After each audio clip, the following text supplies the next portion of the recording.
Inga Muižniece ir zvanu centra Sonido dibinātāja. Pirms aptuveni 5 gadiem viņa kļuva par sociālo uzņēmēju.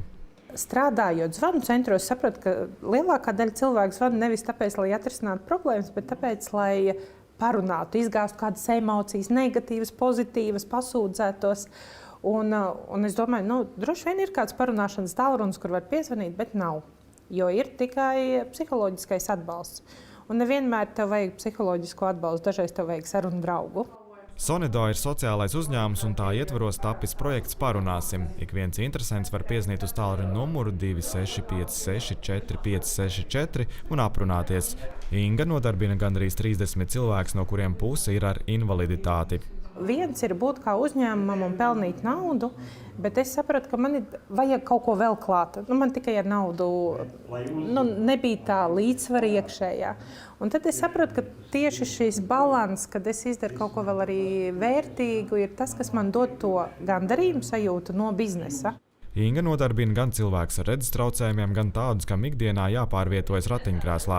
Daļa no darbiniekiem strādā attālināti no savām mājām.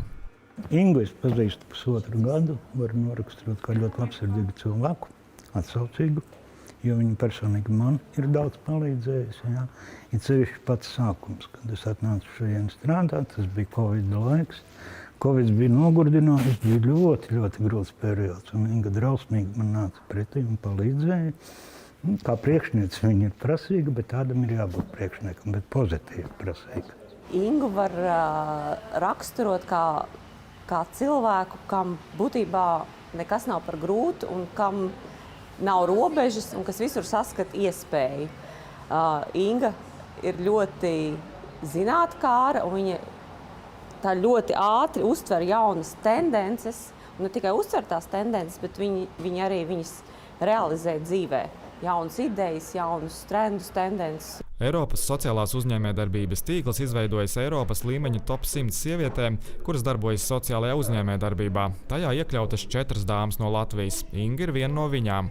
Tas, ka Latvijas sievietes šogad ir tik kupli pārstāvētas sarakstā, man šķiet, ka tas vēlreiz pierāda, ka Latvijā sociālā uzņēmēja ir ļoti augstā līmenī. Mums ir ārkārtīgi labi projekti un cilvēki tiešām dzīvo šo sociālo uzņēmēju dzīvi, un Eiropa to redz.